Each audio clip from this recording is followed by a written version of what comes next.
Hello friends, welcome to my channel Aira Vihaan వాల్. ఈరోజు నేనైతే నేను కార్తీక సోమవారం రోజు ఎలా అయితే పూజ చేసుకున్నాను అని చెప్పి వీడియో తీశాను. ఆ వీడియో అయితే నేను మీకు పోస్ట్ చేస్తున్నాను. సో నేనైతే ముందు రోజే అయితే మా పూజకు సంబంధించిన వస్తువులన్నీ అయితే మొత్తం ఇత్తడి వెండి అయితే అన్నీ కూడా నేను ముందు రోజే క్లీన్ చేసుకున్నాను ఎంచక్కా. ఎందుకంటే ఆ రోజు క్లీన్ చేసుకోవాలంటే చాలా టైం పడుతుంది. దానికి ఒక హాఫ్ అన్ అవర్ అయినా టైం వేస్ట్ అయిపోతుంది. సో అందుకని చెప్పి నేను ముందుగానే అన్నీ క్లీన్ చేసి పెట్టుకున్నాను. సో దీనికోసం అయితే నేనైతే పీతాంబరి పౌడర్ యూజ్ చేశానండి.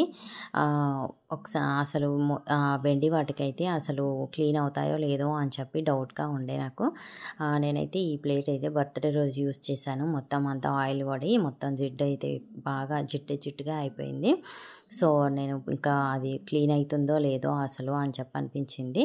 బట్ నేనైతే పీతాంబరి పౌడర్ వేసి కొద్దిగా ఫస్ట్ ఆయిల్ అనేది జిడ్డు పోవడం కోసం అని చెప్పి ఫస్ట్ నేను సర్ఫ్ డిటర్జెంట్ పౌడర్ అయితే మొత్తం చల్లేసుకున్నాను. వాటన్నింటిపైన చల్లుకున్న తర్వాత కాస్త వాటర్ అయితే స్ప్రే చేశాను. మొత్తం చిలకరించిన తర్వాత ఒక పావుగంట సేపు ఆగి ఆ తర్వాత ఆ జిడ్డు మొత్తం ఆయిల్ జిడ్డు మొత్తం పోయేలాగా ముందుగా కడిగేసుకొని ఆ తర్వాత నేను పీతాంబరి పౌడర్తో అయితే మొత్తం రుద్దేసుకున్నాను. రుద్దుకుంటే చాలా చక్కగా క్లీన్ అయిపోయిందండి. అసలు వెండి వస్తువులైనా అండ్ ఇత్తడి వస్తువులైనా సరే చక్కగా క్లీన్ అయిపోయాయి. పీతాంబరి వాడడం నాకేం కొత్త కాదండి. మా ఇంట్లో అందరూ మా అమ్మ వాళ్ళ ఇంట్లో కూడా ఇదే వాడతారు. బట్ నేనైతే వెండి వస్తువులకు ఫస్ట్ టైం యూజ్ చేశాను. ఇది అయిపోయినాయి అసలు ఇత్తడి వస్తువులు అయితే. ఇంకా వెండి వస్తువులు కూడా చాలా క్లీన్ అయిపోయాయి.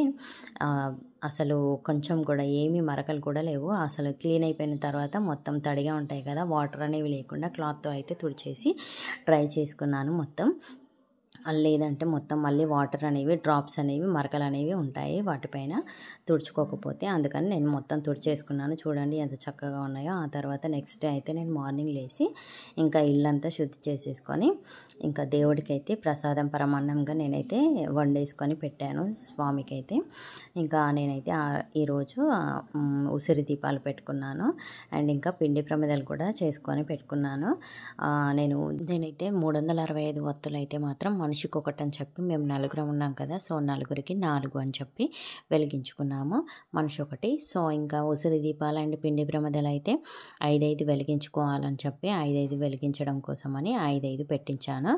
సో పిండి ప్రమిదలలో మాత్రం నేను నెయ్యితో చేసిన విక్స్ అయితే పెట్టాను.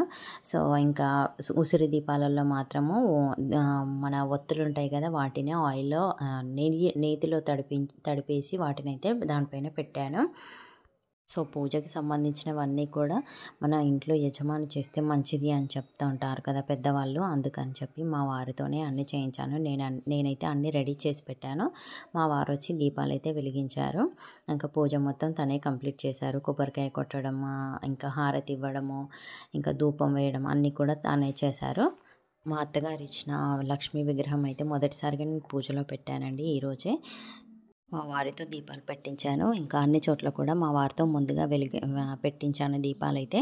సో మా వాడితో కూడా పెట్టించాను, అందరితో పెట్టించాను దీపాలు. సో నేను వీలైనంత వరకు వీడియో ఇలా తీశాను. ఇంకా సో మొత్తానికైతే మా ఇంట్లో పూజ అయితే ఇలా జరిగిందండి. వీడియో నచ్చితే లైక్ చేయండి, షేర్ చేయండి, సబ్స్క్రైబ్ చేయండి. Thank you for watching my video. Bye bye.